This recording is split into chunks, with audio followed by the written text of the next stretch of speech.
नमस्कार, स्वागत है आप सभी का हमारे इस बेहद खास कार्यक्रम बात बिहार की में। और हम इस वक्त पटना में मौजूद हैं और बिहार पर इस वक्त पूरे देश की नज़र लगी हुई है और निगाह इस बात को लेकर है कि विधानसभा चुनाव को बाद किस तरीके की यहाँ पर सरकार देखने को मिलेगी और किस दल को यहाँ की जनता सत्ता की चाबी सौंपेगी। तो बात इस बात की नहीं कि अभी तारीखों का ऐलान हुआ उसके बाद से देश की निगाहें बिहार पे हैं, बल्कि उससे कई महीनों पहले एक बड़ा राजनीतिक अखाड़ा बिहार बन गया था तमाम देश के दलों के लिए, बिहार के राजनीतिक दलों के लिए, और कई मसलों और मुद्दों पर जमकर सियासत देखने को मिली है। लेकिन अब जब विधानसभा चुनाव की तारीखों का ऐलान हो गया है, जनता के बीच अब राजनीतिक दल जाने की शुरुआत कर चुके हैं, तो ऐसे में दावों और वादों की सच्चाई को परखने का काम भी बहुत जरूरी है। तो डीटी डायलॉग के इस मंच पे तमाम दलों के माध्यम से जो बातें और वायदे किए गए हैं उसकी ज़मीनी सच्चाई को समझने की भी हम कोशिश करेंगे। इस खास सत्र में हमारे साथ दो बहुत ही खास मेहमान मौजूद हैं, उनका परिचय आपसे कराते हैं। मेरे बाईं ओर मौजूद हैं प्रोफेसर नवल किशोर यादव जी, बीजेपी के वरिष्ठ नेता। सर, बहुत स्वागत है हमारे साथ जुड़ने के लिए, क्योंकि 20 साल के सुशासन के सरकार को लेकर जो आपके दावे हैं उस पर बड़े सवाल हैं, उसके बारे में आपसे समझने की कोशिश करेंगे। और मेरे दाईं ओर मौजूद हैं राजेश राठौर जी, जो कि कांग्रेस के वरिष्ठ नेता। राजेश जी, बहुत बहुत स्वागत है। बदलाव को आप लोग लगातार जिक्र कर रहे हैं, लेकिन बदलाव की बयार बिहार में कितनी आएगी या नहीं आएगी इसकी जानकारी तो 14 नवंबर को ही मिलेगी, लेकिन उससे पहले आपके दावों को परखने की जरूर कोशिश करेंगे। नवल किशोर जी, शुरुआत आपसे ही, क्योंकि आपका सुशासन का लगातार जो पूरा संदेश रहा है और 20 साल के आधार पे, अपने काम के आधार पे आप लोग वोट मांग रहे हैं, लेकिन मौजूदा विधानसभा चुनाव में ये पहला ऐसा मौका है सुशासन बाबू की सरकार पर भ्रष्टाचार के आरोप लग गए हैं और जिसकी वजह से आपके सहयोगी दल असहज स्थिति में है। ये लगातार चर्चा का विषय है। नहीं, आरोप लग जाने से किसी को आप कोई आरोप लगा दें, उससे असहज होने का कोई सवाल नहीं उठता है। जो आरोप राजनीति में आरोप प्रत्यारोप लगते ही हैं। आप कोई सुप्रीम कोर्ट और हाई कोर्ट नहीं हैं और कोई लालू यादव जी के तरह कोई हमारे यहाँ सजा याफ्ता नहीं हो गया है, इसलिए आरोप लगा देने से, और आरोप लगा कौन रहा है, जिसकी विषाक्त क्या है भारत की राजनीति में और बिहार के राजनीति में सरजमी पर, यह भी महत्वपूर्ण बात है। हमारी सरकार है, हमारी सरकार आएगी, और जो विकास का अगर आज आप चर्चा कर रहे हैं, विकास का नाम ले रहे हैं, तो वो एनडीए सरकार का देन है। बिहार के किसी कॉर्नर में, बिहार के किसी गांव में, बिहार के किसी टोलों पर, किसी क्षेत्र में बिजली हो, पानी हो, सड़क हो, बाथरूम हो, स्कूलों के मुद्दे पर, कॉलेजों के मुद्दे पर आप कहीं जब देखेंगे तो आपको यह तय करना होगा कि बिहार में क्या छूट गया है जिसको आगे जोड़ना है। लेकिन जो 20 साल समय है, 2 दशक बहुत लंबा समय होता है, जो अपेक्षित विकास था वो हुआ नहीं। ये लगातार आरोप आपके ऊपर लग रहा है कि साहब जो बदलाव कर सकते थे उतना हुआ नहीं, और आप लोग लगातार पिछला डर दिखाते हैं कि साहब जंगल राज आ जाएगा इसलिए हमको चुन लीजिए। नहीं, जंगल राज आ जाएगा, जंगल राज आने का यहाँ कोई सवाल नहीं है। जिसने देखा है, झेला है, समझा है, वो सब बिहार। देखिए एक बात मैं आपको और बता दूं भाई साहब, बिहार के लोग हो सकता है कि लिटरेसी में अन्य राज्यों से थोड़ा कम हो, राजनीतिक रूप पर इस देश में सबसे अगर कोई मैच्योरिटी के साथ मतदान करता है तो वो बिहार के नागरिक करते हैं, और बिहार के लोग बहुत मैच्योर हैं, वो समझते भी हैं और समय समय पर लोगों को और पार्टियों को समझाते भी हैं। ठीक है राजेश जी, सवाल यही है कि आप जो बदलाव की बात कर रहे हैं, बदलाव आएगा कैसे, और कांग्रेस या कहा जाए महागठबंधन में बाहर आएगी कैसे, कैसे विश्वास दिला रहे हैं इस बार जनता को आप लोग? सबसे पहले बार बार सुशासन की बात होती है तो सुशासन सो चुका है, सबको पता है। क्योंकि सुशासन न मीडिया के सामने आ सकते हैं, न जनता के सामने जा सकते हैं, न आपके सवालों के जवाब दे सकते हैं। तो सुशासन सो गया है, दुशासन राज कायम है। उसका ताजा उदाहरण हम नहीं कहते हैं, जो राष्ट्रीय मापदंड है उस पर आप देखिएगा एनसीआरबी के रिपोर्ट में, तो 2005 के बनिस्पत हत्या, लूट, बलात्कार, अपहरण 323% बढ़ा है। तो इसको हम सुशासन राज कहें या दुशासन राज कहें? नवल जी वो कह रहे हैं कि 323% अपराध बढ़ गया है, आप कह रहे हैं सुशासन चल रहा है। मैं नहीं कहा हूं, सरकार कहा है। ठीक है, उनसे जवाब ले लेते हैं। हाँ, एक कि कांग्रेस पार्टी को अपना कुछ यहां वजूद नहीं है, और जो कांग्रेस पार्टी आज दूसरों पर ब्लेम लगाती है, लंबे समय तक भारत के राजनीति में और बिहार के राजनीति में शासन पर सबसे लंबे समय तक कांग्रेस का शासन रहा, और कुछ पीरियड छोड़ के जो लालू यादव जी के शासन रहे हैं उसमें भागीदारी रहे हैं। ये क्या क्या कर दिए, ये नंगा बिहार, भूखा बिहार, अशिक्षित बिहार, असिंचित बिहार, और जो गांव के गांव कत्लेआम हो रहे थे, नरसंहार हो रहे थे, क्यों नहीं नियंत्रण कर लिए थे। और आज भी मैं कह रहा हूं, बिहार में कोई मजबूती के साथ कोई गैंगवार कोई अपराध नहीं कर सकता है, और इन लोगों के लिस्ट थोड़ा बढ़ते जा रहा है। बिहार में सुशासन है और बिहार में सुशासन होगा। इनसे पूछिए कि बिहार का कौन सेक्टर है जहां छूट गया हो। अच्छा, लेकिन और ये अभी घूसखोरी की बात कर रहे थे, घूसखोरी पे आते हैं, अपराध की बात करते हैं। नवल जी, 2G 3G नवल जी, आप दिल्ली पहुंच गए। दामाद जी, सब आप दिल्ली पहुंच गए, क्या हुआ और कह रहे नवल जी, हैं घूसखोरी की बात। आप दिल्ली पहुंच गए, अभी पटना में रहते हैं। मैं ये कह रहा हूं, उनका सवाल ये था कि मौजूदा वक्त में कई ऐसी घटनाएं पटना या अन्य शहरों में बिहार में हुई हैं जिसका बहुत बड़ी चर्चा बनी है, और यही जो आपकी बेहतर सुशासन की व्यवस्था थी उस पर डेंट है। वो ये सीधे सवाल कर रहे हैं, तो वो तो अपने आप में आपको स्वीकारना पड़ेगा ना कि साहब घटना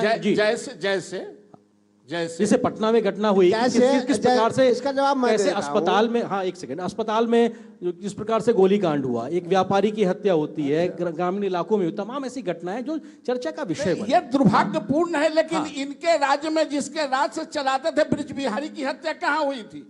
ये तो सब जेल में रहने वाले को रोड पर घुमाते रहते थे, उसकी हत्या कहाँ हुई थी? देखिए, हत्या दुर्भाग्यपूर्ण है, और हमारे शासन में न किसी को बचाता है और न किसी को बढ़ाता है। वो पताल के नीचे भी होगा तो बिहार के शासनकर्ता उसको जमीन पर खींच के लाके पनिश करते हैं, और इक्का दुक्का अपराध छोड़ के कोई आज राइफल के टोंटी दिखलाने के लिए सड़क पर तैयार है क्या? बहुत सारे आर्म्स रखने वाले हैं, जरा 5-5 गो आर्म्स लेके बड़े बड़े राइफल गाड़ी से उतरते थे और दहशत कायम करते थे। किसी की है जुर्रत? ठीक है राजेश जी, सवाल यही है, वो जो कह रहे हैं कि साहब आपके समय में एक संगठित अपराध, जिसको वो जंगल राज के समय की बात करते हैं, एक संगठित अपराध हुआ करता था और सत्ता का संरक्षण भी होता था। ऐसे हालात रहे हैं, बिहार ने देखा है, उससे बहुत आगे निकल चुका है बिहार। छुटपुट घटनाओं के लिए वो कह रहे हैं कि वो नहीं होना चाहिए, वो यही कह रहे हैं कि अगर आप आए तो वो हालात हो जाएंगे। सबसे पहले तो भाई जी के सवालों का जवाब में कांग्रेस का कोई वजूद नहीं है, ठीक है, हम उनका स्वागत करते हैं। भारतीय जनता पार्टी का तो बड़ा वजूद है, विश्व की सबसे बड़ी पार्टी है, विश्व विख्यात इनके नेता हैं। एक को बार हिम्मत किए हैं बिहार में अकेले चुनाव लड़ने का? अभी तक पिछलगू बने हुए हैं, हमको सिखाते हैं। नहीं ये नहीं उनका सवाल, नहीं, अपराध की बात आ रही है। नहीं, हम राजनीतिक गठजोड़ पे भी आएंगे, पहले अपराध वाले पे। हाँ, जो सवाल था उसका जवाब मैं अपराध पर आता हूँ। भूखा नंगा भी बोले हैं, उस पर मैं आऊंगा। आपने अपराध पे बोला है, मतलब 10 आदमी को घेर के गोली मार दिया तो संगठित अपराध है, या 10 को गिरोह बना के उस संगठित अपराध है। खुदरा में अगर आप सैकड़ों हजारों गोली मारे हैं तो उसको क्या कहेंगे? और ऐसा हुआ है बिहार, अरे आप जहाँ बैठे हैं ना महाराज, ये होटल में, ये है ताज होटल, बगले में 30 मीटर पर बिहार के सबसे बड़े व्यापारी की हत्या की गई। पुलिस पहुंचता है वहां 6 घंटा बाद, तब भी कहते सुशासन है। पटना में लड़कियों को जला के मार दिया जाता है, तब भी कहते सुशासन है। बलात्कार बढ़ गया, तब भी कहते हैं सुशासन है। जब मीडिया में सुशासन हो सकता है, सड़कों पे गांव में सुशासन नहीं है, सड़कों पे गांव पे दुशासन है, इसीलिए हम गुंडा राज करते हैं। तो आप अभी भी अपने सहयोगी आरजेडी के साथ पूरी दमखम के साथ में खड़े हुए हैं। अच्छा, खैर जो मौजूदा एक दूसरा विषय है वो ये कि साहब सीट बंटवारे को लेकर बड़ा पेच फंसा हुआ है, और कांग्रेस जो है बड़ा दबाव बना रही है और आरजेडी उस पर ध्यान नहीं दे रही है। तो ये अभी पेच फंसा कहाँ पे और कितनी सीटों पे आप लोग मानने वाले हैं, थोड़ा उसका गणित समझा दीजिए। देखिए, सीट थोड़ा निष्पक्ष वो भी रहेंगे, हम भी रहेंगे। सीट के हमेशा सीट बंटवारे में पेच फंसता है, इसमें कहीं दो राय नहीं है। न मेरे यहाँ क्लियर है न एनडीए में क्लियर है। चूंकि कई ऐसे सीट होता है जहां सहयोगी साथी चाहते हैं मैं लूं, मैं चाहता हूं मैं लूं, लेकिन अंतिम दौर में है मैं वो खुशखबरी, वो ब्रेकिंग आप यूं कहें कुछ घंटों में ही आपको मिलेगा कि इंडिया गठबंधन के सीटों का समझौता हो गया, कौन से साथी को कोटे में कितनी सीट गई, कौन कौन से सीट गया, वो घड़ी अब आने वाला है। वो उसमें कहीं कोई पेच नहीं है, कहीं कोई परेशानी नहीं है, समय का इंतजार था, समय पे हो जाएगा। वो इंडिया गठबंधन में भी नहीं हुआ है, इंडिया गठबंधन अच्छा, कांग्रेस कितने पे मान जाएगी? कुछ ऐसा नंबर लुक को लेकर कुछ कहना चाहेंगे? कौन रूसे हुए थोड़ी हैं जो मानना है, हम तो साथ चल रहे हैं, वर्षों से साथ हैं। कुछ है ऐसी सीटें जी जो वो भी चाहते हैं और हम भी चाहते हैं, हम सब मिलके बेहतर उम्मीदवार की तलाश में एक जगह सहमति व्यक्त करते हैं, फिर हम अच्छी लड़ाई लड़ेंगे। अच्छा, रूठे नहीं है तो फिर तेजस्वी जी का नाम घोषित क्यों नहीं कर देते हैं कि सीएम के चेहरे के लिए? राहुल जी बड़ा नाराज, मतलब कभी सवाल टाल जाते हैं तो कभी कुछ करते हैं, बहुत लंबा समय रहे हैं लेकिन इस सवाल का जवाब नहीं देते। आप भी मुस्कुरा रहे हैं। अच्छा सवाल किए हैं आप। इंडिया गठबंधन की पहली बैठक आज से 4-5 महीना पहले हुई थी और आरजेडी के कार्यालय में हुई थी। उसके बाद साझा प्रेस कॉन्फ्रेंस हुआ था और तमाम आपके भी चैनल थे वहाँ, तमाम लोगों से एक बड़ी सवाल आई कि मुख्यमंत्री का चेहरा कौन हुआ। हालांकि उस दिन कोऑर्डिनेशन कमेटी के गठन हुआ और चुनाव के सारे मामलों के चेयरमैन तेजस्वी यादव जी को बनाएगा और उन्हीं की देखरेख में चुनाव चल रहा है। फिर सवाल आया कि मुख्यमंत्री का चेहरा कौन। इस पर स्वयं तेजस्वी यादव जी कहे कि हमारे घर की बात है, हम समय पे इसकी बात कर नहीं। वो कई बार कह चुके हैं कि साहब हम ही हैं अगले मुख्यमंत्री, वो कई बार पब्लिक मंच से कह चुके हैं, लेकिन कांग्रेस नहीं कह रही, स्वीकार रही कि हाँ साहब हम आपको सीएम चेहरा बना। उन्होंने कह दिया था, हम मना कब कर दिया उनको? नहीं तो आप मतलब स्वीकार रहे हैं? राजेश जी हमारे इस मंच पे कह रहे हैं कि साहब सीएम का चेहरा है तेजस्वी आपके गठबंधन की ओर से। नहीं, हमने कब कह दिया तेजस्वी यादव स्वीकार? नहीं तो आप कह रहे हैं ना।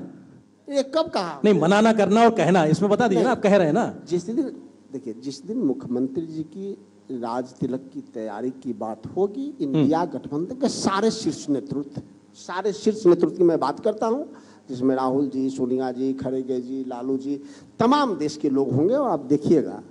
अभी आप नहीं मानेंगे ना कि मतलब अभी स्वीकार नहीं रहे ना कि उनका नाम है। हाँ। आप एक प्रवक्ता कोई बड़ी घोषणा करे तो गठबंधन नहीं, राहुल जी लंबे समय रहे लेकिन उन्होंने घोषणा की नहीं। राहुल जी घूमे किसके लिए? नहीं, घूमे तो जनता के लिए। ठीक, घूमा कौन? नहीं, सारी बातें ठीक है, लेकिन आप वैसे ही सवाल डाल रहे हैं जैसे राहुल जी डालते हैं। नवल जी, सवाल ये है कि महागठबंधन में भी सीट को लेकर अभी पेश फंसा है, लेकिन बेहतर स्थिति एनडीए में भी नहीं है। बता रहे कि साहब चिराग जी थोड़ा नाराज चल रहे हैं, कैसे मनाएंगे सीटों का नंबर को लेकर? उधर मांझी साहब को भी लेकर शायद मनाने की स्थिति आ रही है आप लोगों को, तो अभी क्या चल रहा है, कैसे मैनेज होगा सीट बंटवारा? देखिए, हमारी पार्टी के स्पष्ट दिशा निर्देश के साथ अलायंस करती है, साझी तो बूझी न और बूझी तो साझी न। हम पार्लियामेंट में भी किए थे, नीतीश जी के कम सांसद थे तब भी हमने काट के लाइव सांसद को दिया। हमारे यहाँ सीट बंटवारा में कहीं से कोई कंट्रोवर्सी, एक नया पैसा आपको देखने को नहीं मिलेगा। और एक बात आप राजेश जी से बार बार पूछ रहे मुख्यमंत्री को, यहाँ मुख्यमंत्री के वैकेंसी कहाँ है? ये कौन होगा मुख्यमंत्री की वैकेंसी है ही नहीं, तो ये लोग काहे ना झूठे मुठे कहे कि मुख्यमंत्री कौन होगा। मैं फिर अपने सवाल पे लौटता हूं कि आपकी टिकट बंटवारे को लेकर स्थिति कब तक स्पष्ट होगी? हमारे यहाँ कोई प्रॉब्लम नहीं है, लगभग सीटें तय हैं और हमारे यहाँ सांप और नेवला का खेल नहीं होता है। साझी तो बूझी न और बूझी तो साझी न। हमको आगे पीछे आने में, हाथ मिलाने में और सत्ता को संरक्षित करने में, बिहार के विकास के लिए, बिहार के गांवों के विकास के लिए, बिहार के पगडंडियों के विकास के लिए, गरीबों बेटे बेटियों के विकास के लिए हर कदम पर समझौता भारतीय जनता पार्टी और एनडीए करती है, करेगी। हमको कोई लालच नहीं है, बिहार विकसित हो, बिहार आगे हो, यह सबसे फर्स्ट टारगेट है। हमको कोई बेटा बेटी और पत्नी को नहीं बनाना है। मैं परिवारवाद के मुद्दे पे भी मैं आऊंगा, लेकिन आपने कहा ना इनको अभी कि सीएमशिप की वैकेंसी नहीं है, अगला सीएम कौन होगा? हमारे यहाँ जी सीएम है नहीं, अभी तो है, होगा कौन? तो वो है ये है तब होगा, खाली ये नहीं नहीं, रहेगा। अब तो आप चुनाव में जा रहे हैं ना। अरे तो चुनाव में जाए तो जो है वही रहेंगे। मतलब आप ये कह रहे हैं नीतीश बाबू अगले मुख्यमंत्री के दावेदार आप लोगों की तरफ से नीतीश चेहरा है। बाबू जब तक चाहेंगे और हमारी सरकार रहेगी बनेगी तो नीतीश बाबू रहेंगे। हमारे यहाँ कोई इसमें लेकिन परंतु नहीं चलता। राजेश जी, सवाल ये है कि एसआईआर को लेकर राहुल गांधी ने तमाम पदयात्रा की, यात्राएं की, तेजस्वी यादव ने भी किया, सहयोग किया, लेकिन उसका बहुत असर दिखाई नहीं पड़ रहा है। और जो भी बातें आप लोगों ने कही, आरोप एलिगेशन लगाए, मामला सुप्रीम कोर्ट तक पहुंचा हुआ, लेकिन कोई बहुत बड़ी राहत आपको वहां से मिली हो या इस मसले ने बहुत कुछ जमीन पे बदला हो, ये फिलहाल अभी दिखाई नहीं पड़ रहा। तो आपकी ये मेहनत सार्थक हुई नहीं हुई, आप क्या कहेंगे इस पे? इस आपके इन सवालों से पहले थोड़ा हम नवल भैया के सवालों का जवाब दे दें। नवल भैया कहते हैं लालू जी बीमार हैं, तो बीमार तो नीतीश जी हैं, अभी वो फरिया लेंगे लालू जी से क्या? आज सरकार चला रहे हैं नीतीश जी। नीतीश जी मुख्यमंत्री अभी है क्या, आज कल बनेंगे? नीतीश जी आज भी मुख्यमंत्री नहीं है। मुख्यमंत्री तो है सर। एकदम नहीं है। नहीं, कैसे नहीं है आप मुख्यमंत्री? कोई बतिया है मुख्यमंत्री से? नहीं, क्या? नहीं, नहीं, आप कोई बतिया, पहला बिहार का मुख्यमंत्री है हमारा। नहीं, मीडिया से नहीं बतियाते हैं, जनता से नहीं बतियाते। आप बात करके आए उनसे कि हम मुख्यमंत्री नहीं, उन्होंने आपसे कहा है क्या?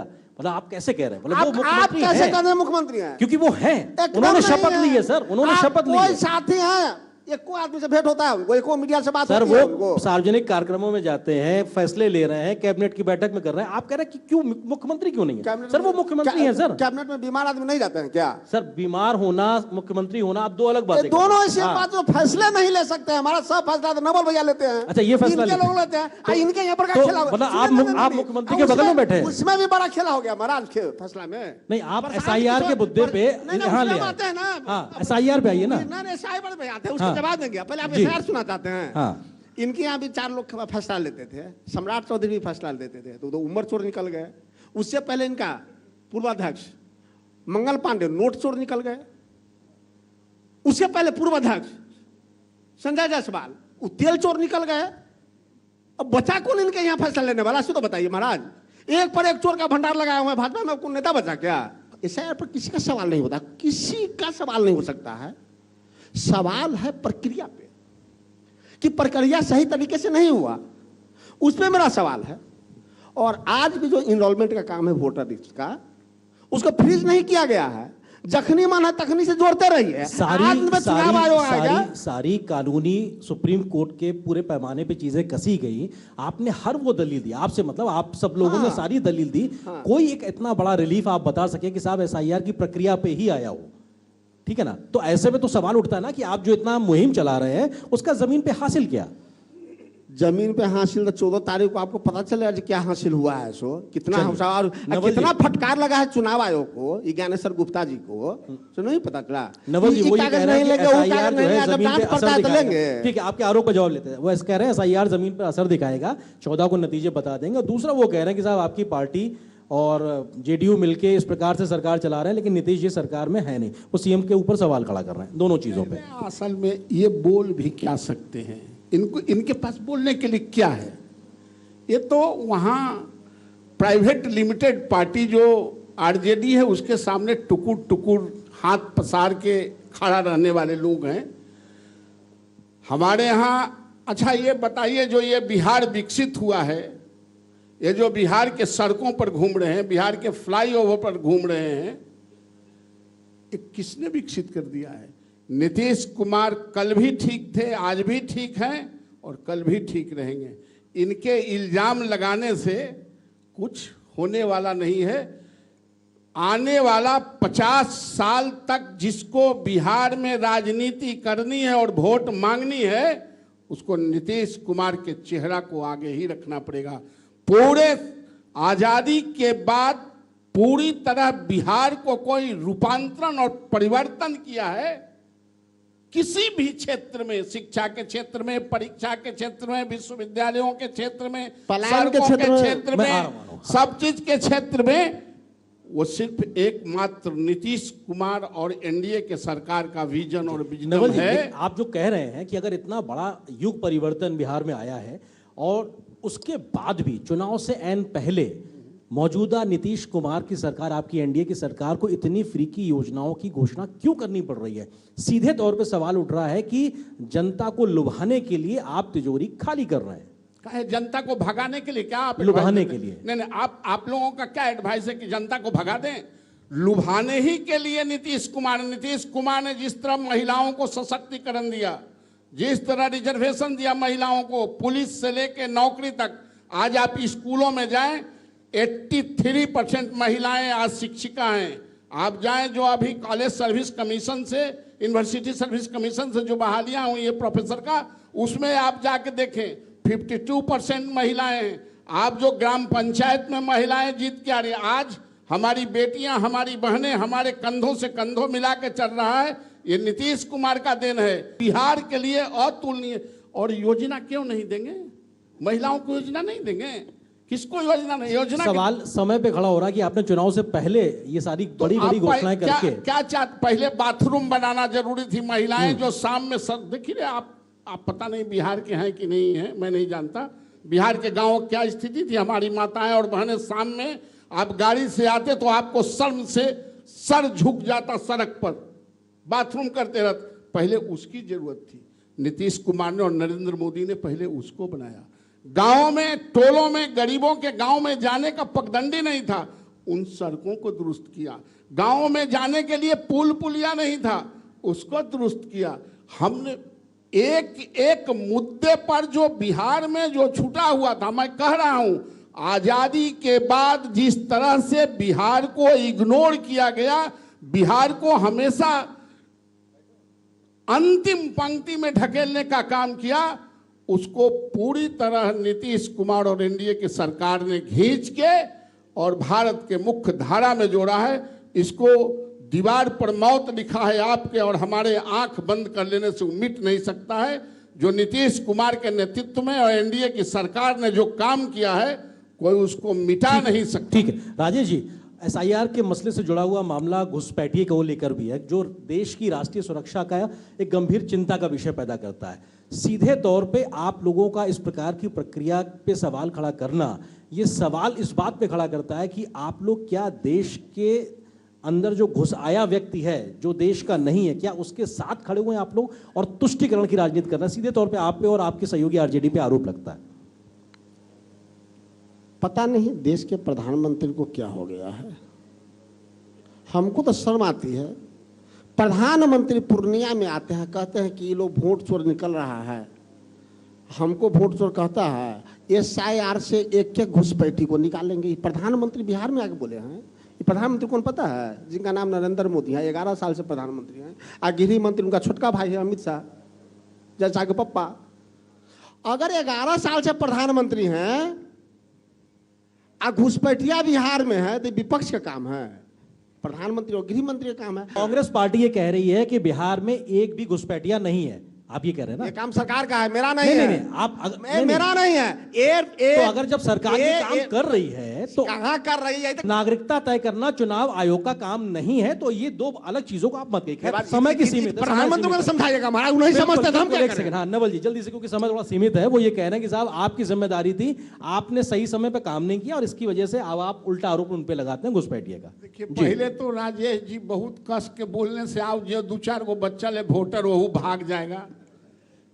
थोड़ा मुलायम रहिए। नहीं, वो एनर्जी के साथ बोल रहे हैं। इतना घबराने की क्या, लोकतंत्र की यही खूबसूरती है, काहे घबराते हैं? सही बात बता दीजिए। अरे देखिए, अब आप कभी नरेंद्र मोदी जी की बात करते हैं, कभी नीतीश कुमार की बात करते हैं, कभी कभी अपने नेता राहुल गांधी के भी बात कर लिया। वो काहे इग्नोर करते हैं? बेचारा है तो नेता ना, ठीक है, सक्षम हो, अक्षम हो, अनचलुआ हो, लेकिन है तो आपके नेता, तो आपको नेता मान लेना चाहिए। उस आप ये चर्चा में सबका नाम नहीं, एक बार राहुल गांधी का नाम नहीं लिया, हमको तो बड़ा गजब लगा भाई। देखिए थोड़ा ध्यान को तो पूरा देश और देखिए एक बात और, मैं भाई साहब मैं कंक्लूड करता हूं।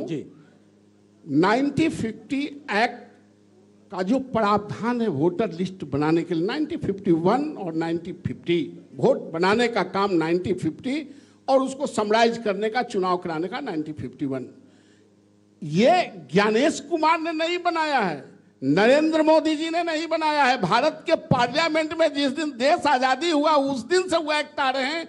उस एक्ट में प्रावधान है, हम भी चुनाव लड़ते हैं टीचर कंस्टिट्यूएंसी से, हर वर्ष हर 5 साल पर उसका पुनः सारे वोटर लिस्ट को स्क्रैप करके और नए सिरे से बनता है।